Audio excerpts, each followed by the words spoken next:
All right, welcome back everyone to Speakin My Piece, hosted by Dekel Bor and presented by Jazz Times in association with Rope-A-Dope.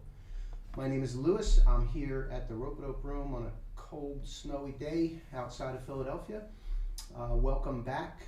Please do share this if you're enjoying this show. It has been quite interesting to chat with Dekel Bor. He's a guitarist. He's performed with jazz legends Johnny Griffin, Reggie Workman, Pat Martino, Billy Hart, and many more. And his recent release, Let Love Rule, is out this year and available at dekelbor.bandcamp.com. This is the last episode of season 1, and we've saved a good one for last. We are welcoming to the room today gentleman described as a volcano on the ocean floor. I thought that was one of the most interesting quotes. Oded Tzur has a flair for mystery, and his narrative captivates audiences worldwide. He's now based in New York, and his bio mentions that his work draws influence from the art of storytelling and explores relationships between ancient and modern musical traditions. You can even go to his website, odedtzur.com, and there's a story corner on the site, so you can pop back in there. His new album, Here Be Dragons, came out in 2020 on the famed ECM label. And so without further ado, I'm going to switch a couple things over. We're going to drop in with Mr. Dekel Bor in Israel and Oded Tzur in New York. Louis, I'm happy to be here. We just arrived in Israel a couple days ago. We were in quarantine for about a week for a family emergency, but everything is looking up, so we're hoping for the best. The last episode for the year, what can I say? It's been an incredible ride. This one is extra special for me. It's with an artist that's not only a fellow countryman, we have more than almost any friend that we have is a friend in common. But somehow our paths never crossed. But I've been a huge fan for a while. Oded recorded with a couple of close friends of mine, Shai Maestro and Ziv Ravitz, on his, I don't know if it's his first album, it's his first album for me. And then he came out with an album early this year, that is just an unbelievable album. Also with some friends of mine, with Patrick Lampens, Nita Hershkovitz, and Jonathan Blake. So without further ado, Oded, again. Thank you for having me. So I want to salute your new album, amazing album, and congratulations. How it's been, I want to know everything about it. Well, thank you. I'm really glad you liked it so much. You're right. This is my third album. My first two were with Shai and Ziv, as you mentioned, and this one is with Nitai Hershkovitz on piano and Jonathan Blake on drums, and still Petros Klampanis on the bass. So the first thing that comes to mind is your gorgeous and unbelievable sound on the horn. I mean, I'm hearing Indian influences, Coltrane. You tell me. I mean, how did that? Was it always there? Was it developing? Is that something that was, Yeah, I think you're hearing right. There's definitely a lot of hours of listening to Coltrane, and out of those hours came the idea to explore Indian classical music, which he explored. So for me, at least, he pointed the way in that direction. And then I spent many years studying Indian classical music from... So you actually went to India, right? You literally went... I actually never went to India myself yet. Of course, I will go. But I studied from Indian masters that were living or visiting Europe at the time, particularly in a World Music Academy in the Netherlands, where I studied with Pandit Hari Prasad Chaurasia. So he's to anyone who's not watching, who's not well versed in Indian Indian music, that's kind of like studying with Keith Jarrett. I mean, Chaurasia is a living god. Exactly. I've seen it a couple times, but the adoration and the respect that this guy deservedly gets is really unbelievable. And from speaking to a couple of people that have studied with him, they say that we're talking about like a rock star element. Yeah. It's really unbelievable. The stories that I've heard are unbelievable. So I would love to hear yours. Yeah, spending time with him was a transformation for sure. He is a rock star when you see him kind of perform.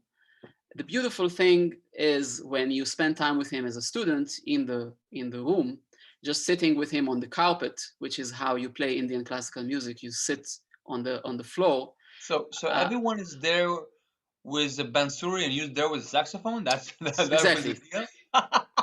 That's exactly right. Yeah. Epic, epic. Yeah, and when he, you know, the thing about a master is he doesn't even have to say anything. Just being in the same room with him, you feel like you are How learning much something. how much can I charge people for me to not say anything? Like how do I get there? Say again, how I'm much? joking. I'm completely joking. I'm Okay. saying to go to study with someone who's not speaking, it's a whole new level for me. No, But he does speak, of I'm course, but yeah.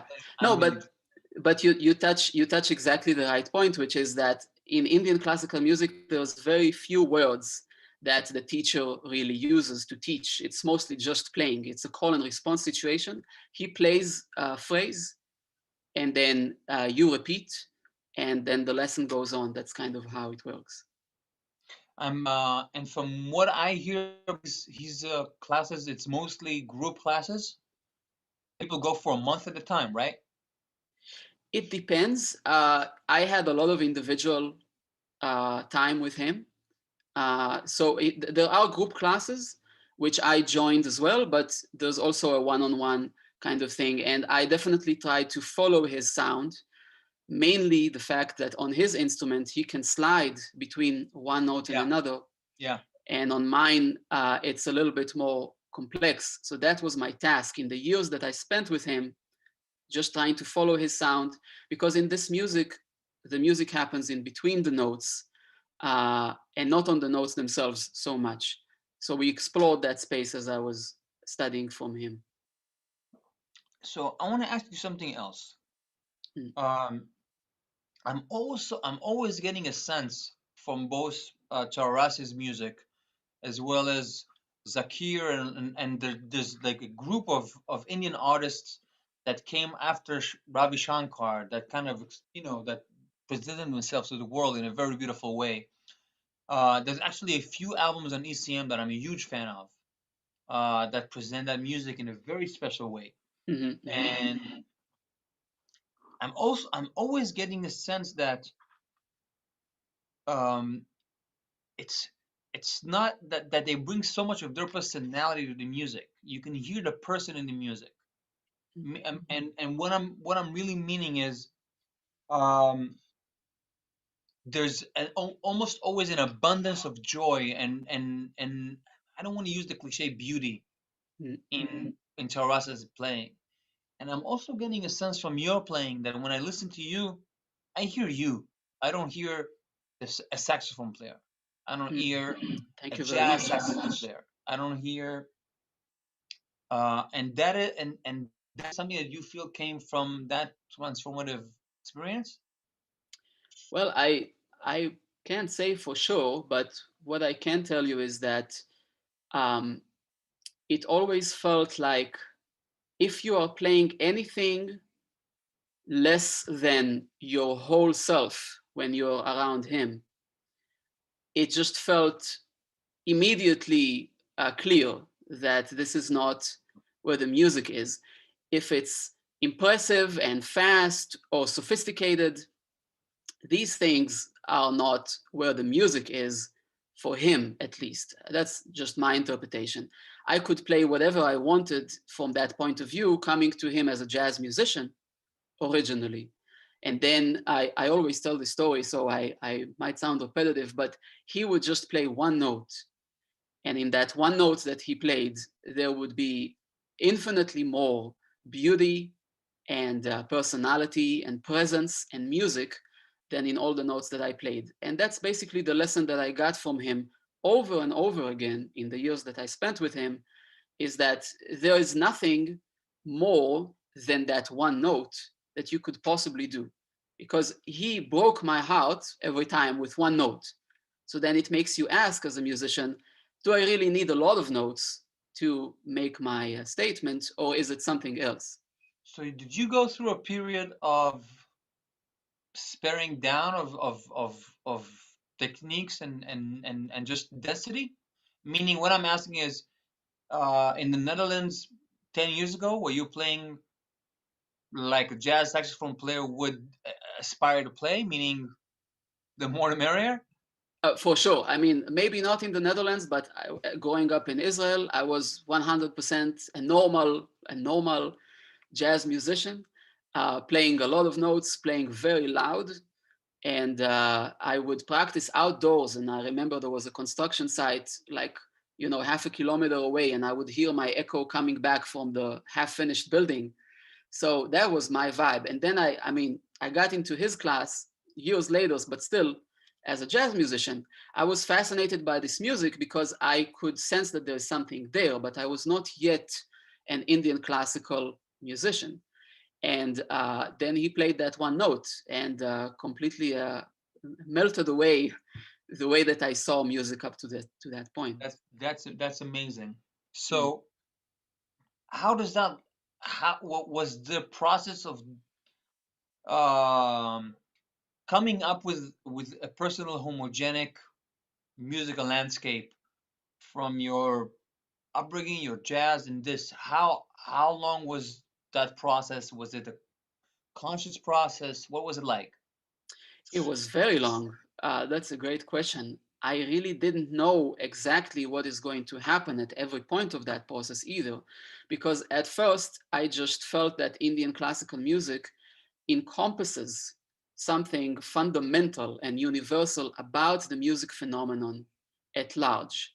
And because What is that for you? That thing that you felt? it's just a laboratory of sound. It takes two notes and studies an interval between them, and then takes one other note and says, okay, so with that ratio, what does that note mean? And it just brings you to this place. I call it a laboratory of sound because, of course, it has all of the local aesthetic norms that it comes with and the ornaments that it has. But in a lot of ways, it is just a fun, almost a scientific study of sound and melody and rhythm. And that spoke to me very deeply. But later on, when I moved to New York, there was a certain stage where I realized that um, taking the ragas, which are the melodic forms that I learned about in Indian classical music, and placing them on a moving bass and testing how that conversation between the moving bass that does not come from Indian classical music, comes from jazz, and the ragas, these melodic forms, how does that conversation take place? That was kind of the thing that started interesting me more and more. And I am still an Indian classical musician on the one hand, but I also, in the 3 albums that I've released so far, am basically returning to the jazz quartet as a format, but I'm just doing it in a different way than I had 15 years ago. So I want to ask you, how did those bands came together? I mean, how long, when I saw you guys tour, I think I saw you guys on the last European leg before COVID of the release of this last album. Yeah, it was, And yeah. I think it was the almost like the end of the tour.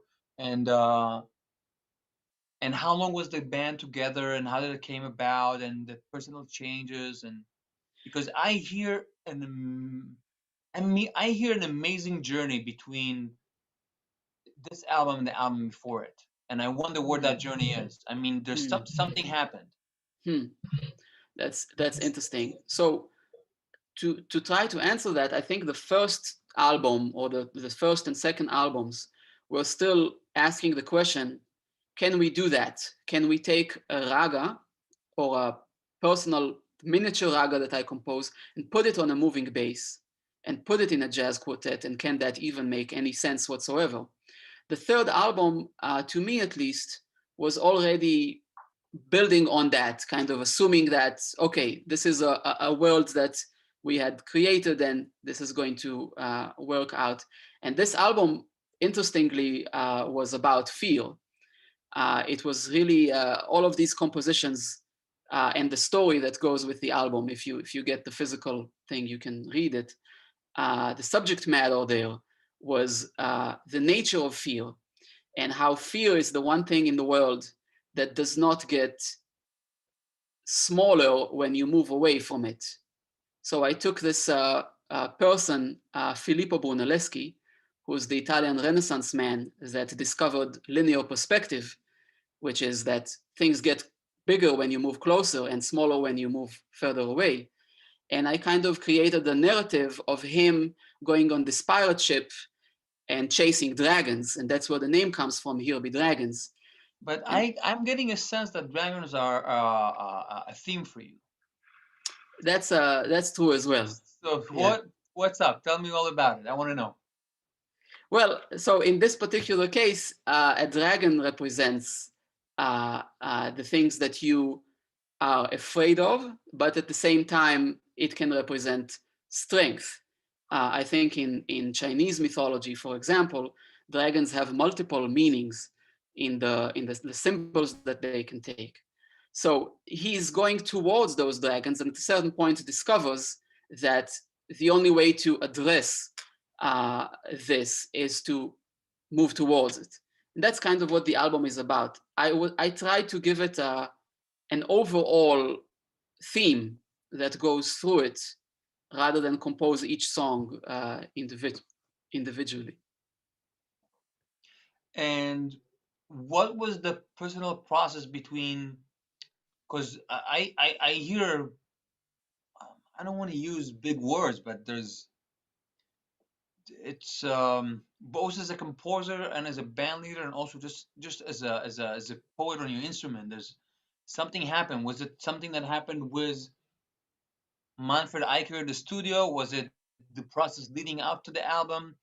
How long did you guys rehearse? Did you guys tour beforehand? We definitely toured with this music quite a lot before we recorded it. Of course, the presence of Manfred in the studio had a big influence, and it was a different experience than. What way? I think that Manfred has a very keen eye. I'm sorry, a keen ear, I should say, a keen eye too. But I mean, it's an understatement really to say that. And he's able to point out certain details that you may have not even considered, and very easily recognize something that with a very small change, or even just paying attention to something, can create a difference. And on top of that, the musicians are different, except Petros, who still plays bass. I think that Jonathan brings to the band something that is very special to me, since he comes a lot from straight ahead, Yeah.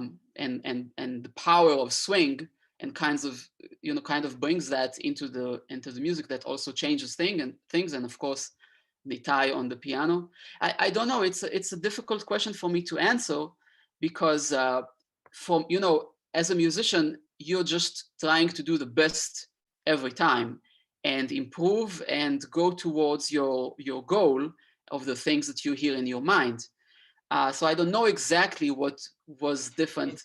I think sometimes the stew just needs more time on the fire. You know what I mean? like it's like we're on a farm. We're on my fiance's farm right now, and they are raising the same crop, and they've been telling me this past couple of days that this year has not been a good year, or that year wasn't a good year for this, and it was a good year for that. And I think that's a very good metaphor for what you just said, that we put all of ourselves into it. And I think maybe the part of responsibility is staying alert to the right timing, to the right for where something, takes place. Yeah, I hear you. And I also think that I feel that in compositions as well, or in the process of composing, where sometimes you have, in my case, months that I'm trying to complete a song. And all of these pieces are very short in duration. They are not, they don't have a lot of notes. Yeah, I But love that about your thing, actually. I thank really you. love it. And then at a certain point, something happens and it suddenly clicks almost to the point where you feel like it's not you who's composing, someone else is pulling the strings, but there's a certain timing in which it just falls into place and then the composition is there. And I'm getting a sense that that's also part of the way you guys play as a quartet. Mm. You're, I don't want to use the term that you just said, you're waiting for it and then it happens.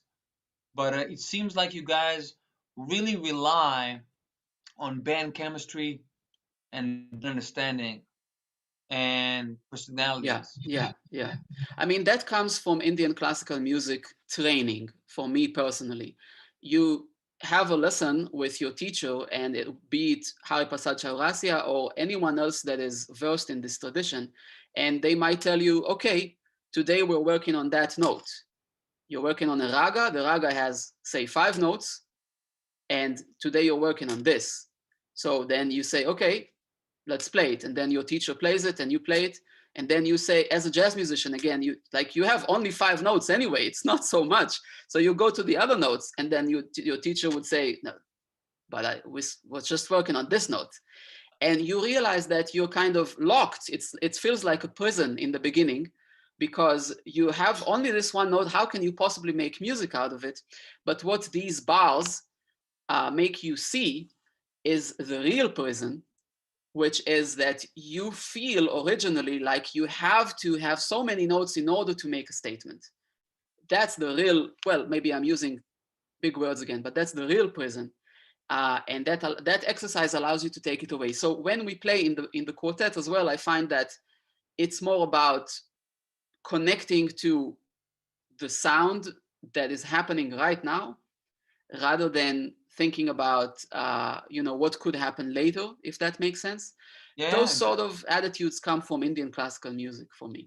So what happens if it's not happening on a specific night? I mean, we're all human.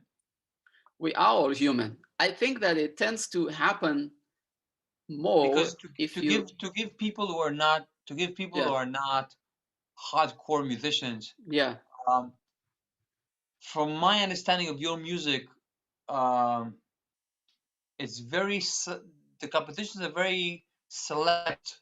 It's like Japanese uh, paintings. It's mm, very, I don't want to say minimalistic, but it's very specific. mhm, As and many other jazz musicians, myself included, and most of the people that I know and play with, the competitions are a lot more extensive, and they sometimes force a certain personality on you as a player.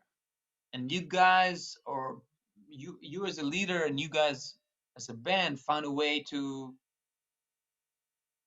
do far more with far less. It seems. mm. I mean, there's So yeah, I mean, thank you so much, Dekel. I really appreciate you saying that. I want to say 2 things. One is this reminds me again of what my teacher told me, Hari Prasad Chaurasia, because I asked him once, how does he play so many concerts? Because he plays so much, he's so busy, and still keep each of them so fresh, so authentic, so real. And he said to me, you have to see every concert as your first and last concert. So this is the attitude for me. It's now or never. as someone that almost died, I think that's an oversold cliche, to be honest. But with that being said, I don't think that applies to him because he's a living God in so many ways. The few times that I've seen him play, it was godlike, really. I agree. And if you think about it, there's this really amazing Elvin Jones quote where he was asked about the Coltrane Quartet, how did you guys play like that? And he said, you've got to be willing to die with a motherfucker. So Yeah. it's a very parallel line there. So it's indeed we are all human, but I guess what I'm trying to say is that I find that the more I progress, the more I feel like every note is the right note. It just depends on whether you approach it that way. I'm doing something wrong because I'm every note that I play sounds like the wrong note. But I don't think so. I'm in that phase right now. Yeah. But so I want to lighten things for a minute because it's been a Yeah. heavy year for me and for many people that I know. Especially in our community.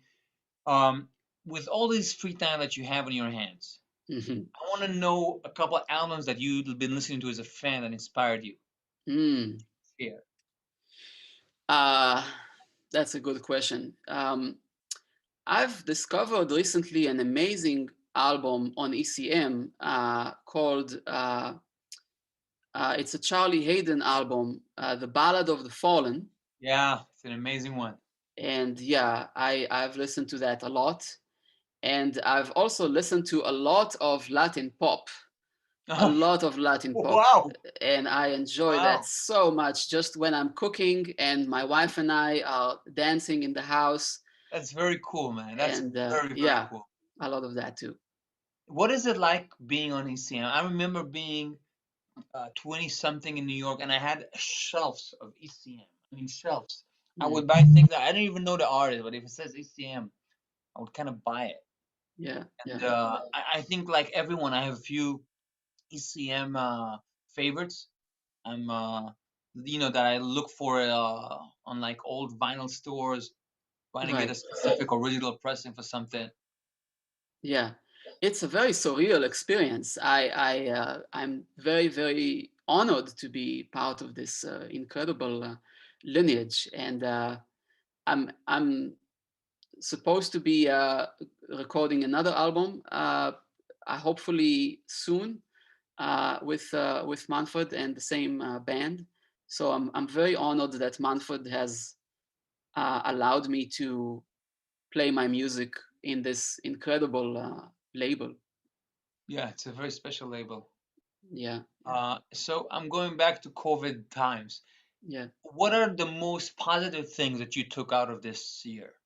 Man, I have no idea. I don't know this. Wow.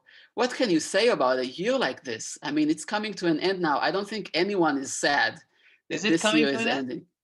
Well, it's December Am I the last 17. skeptic? Well, no, I mean the year is coming to an end, That's for 2020. sure. The other That's for sure. things, well, we have to be hopeful.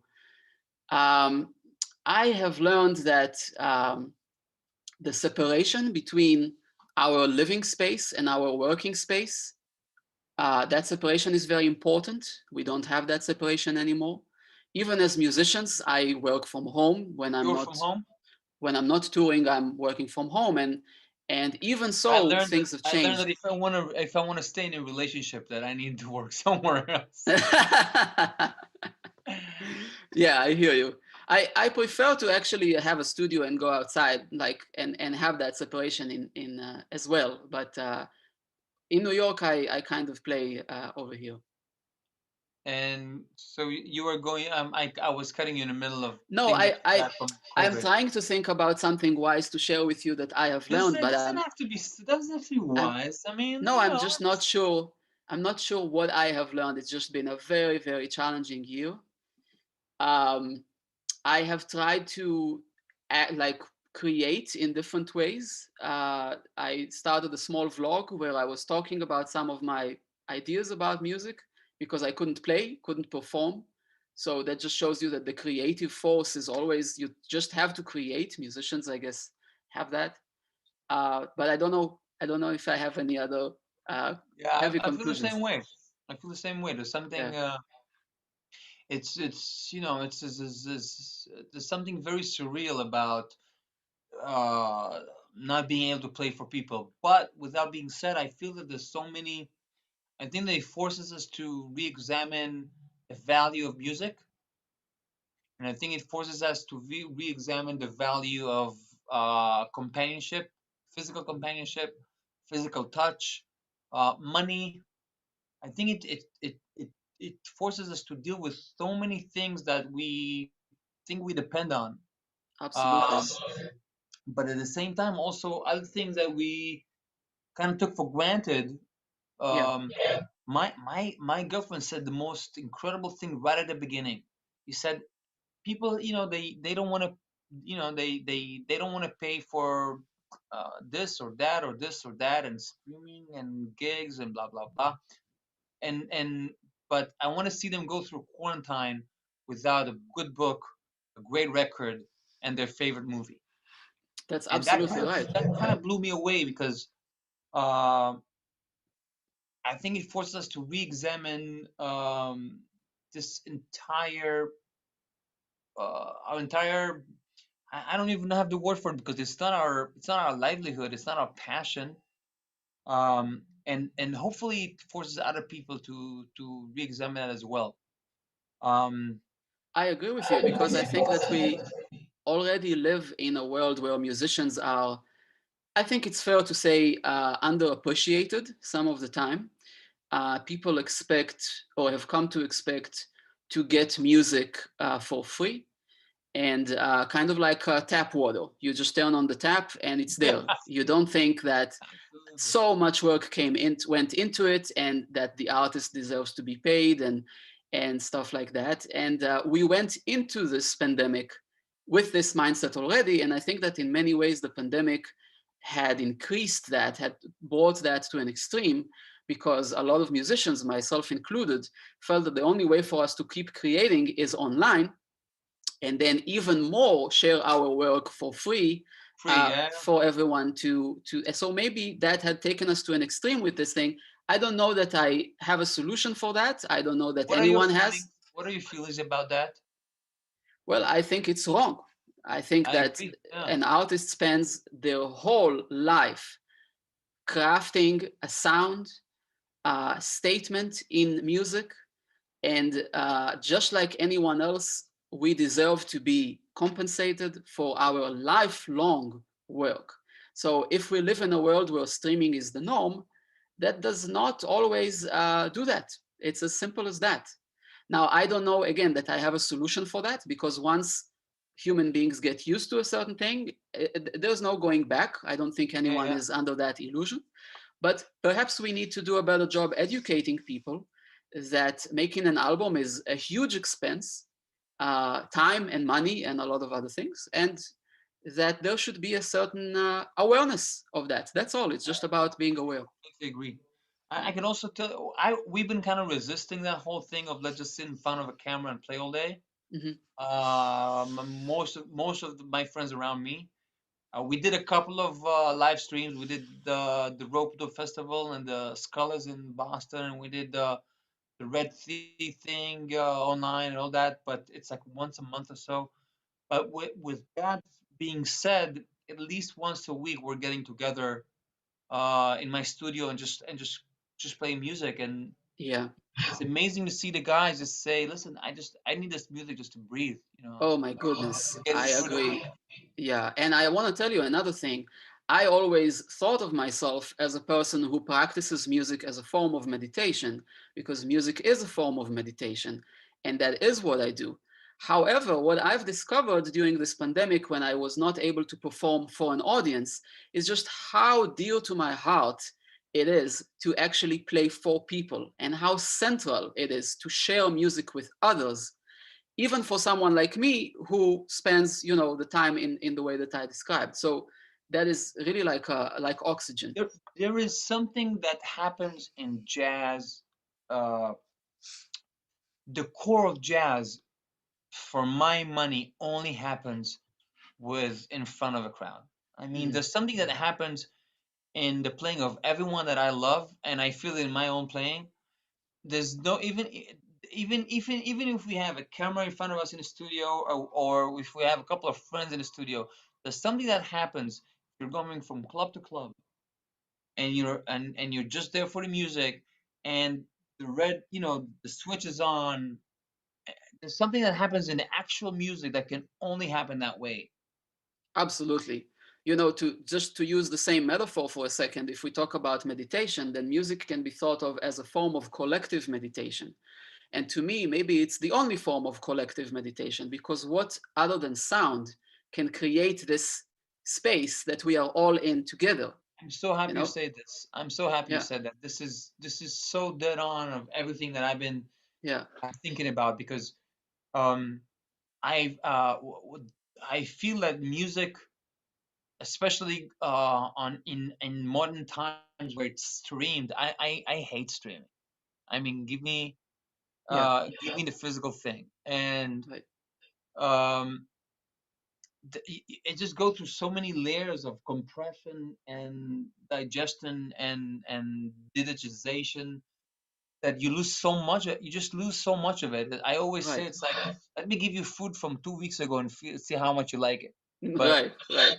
but I Yeah. feel that with and I think uh, Hari Prasad Chaurasi is an amazing example of there are some musicians that when you hear them play, you are physically transformed, and it makes sense to me because they're they're playing sound there's sound waves that clash in so many beautiful ways that create a physical sensation, Hmm. not unlike radiotherapy Mm, that actually went through. So I got to study a lot of.